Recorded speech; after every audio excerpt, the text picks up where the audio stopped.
Bonjour, donc je suis Frédéric, je suis instructeur en intervention professionnelle, ex-gendarme.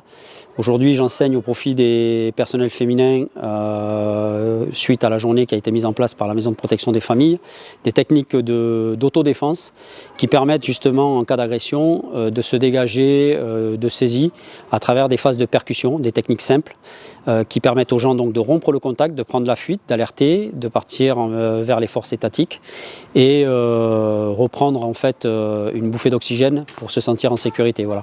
Le but, c'est de leur enseigner ces techniques relativement simples à la portée de tout le monde et de leur faire acquérir des automatismes pour les faire monter en confiance et leur permettre, le jour où, et on souhaite que ça n'arrive jamais, en cas d'agression, elles puissent avoir cet acte réflexe qui leur permette de repartir en sécurité. Bonjour, je suis l'adjudant-chef Éloire Mathias, je suis le commandant d'unité de la Maison de protection des familles. Donc nous avons constaté, suite à différentes enquêtes, que nous devons répondre à une attente des femmes. Nous avons décidé de créer une journée que l'on a appelée Tout en sécurité. En mai 2025, nous avons fait la première édition, où nous avons eu 30 participantes. Devant l'engouement des participantes, nous avons décidé de recréer une deuxième journée. Donc aujourd'hui, nous avons 40 participantes qui sont à nos côtés, qui vont pouvoir effectuer un atelier d'initiation en self-défense, puis un atelier sur les gestes de premier secours, et elles participeront à une prévention sur les violences intrafamiliales. Alors moi je m'appelle Sam, je suis formateur secourisme depuis un peu moins de 10 ans, et je suis gendarme au sein de la brigade motorisée. Donc j'anime un petit stand, un petit atelier secourisme d'à peu près 1h30, 2h, et sur lesquels on fait du premier secours de niveau 1, premier secours citoyen. On va parler de la RCP, on va parler donc la réanimation cardio-pulmonaire, on va partir sur les malaises, sur la mise en place d'une position latérale de sécurité, on aborde le retrait du casque.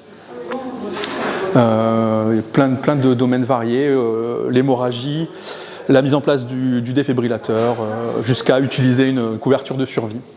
Oh bonjour, je m'appelle Sigrid, j'habite à Auch, mais je trouve ça très intéressant que la gendarmerie aille vers les femmes, aille vers les citoyennes, parce qu'on a besoin d'avoir des bases et de se faire confiance et de s'autoriser, s'il arrive quoi que ce soit, à se défendre.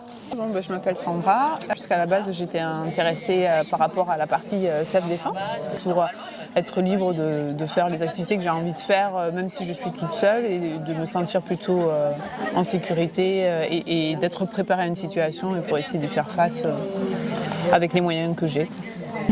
Donc moi c'est Sonia. Les violences faites aux femmes ont été pendant longtemps banalisées. Je trouve que c'est bien qu'on remette un peu les choses en ordre. Donc on a fait en premier les premiers secours avec Sandra. On a appris pas mal de choses. En fait il a fait un condensé des 8 heures qu'il y a sur les formations premiers secours, il nous a dit. Et je sais pas pour toi, mais en tout cas moi j'ai trouvé que de faire la différence entre le conflit et la violence, Complètement. c'est essentiel.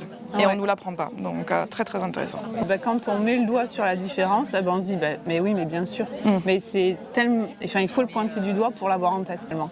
Donc Totalement. non, c'est super, ravi de cette demi-journée. Oui. Ouais.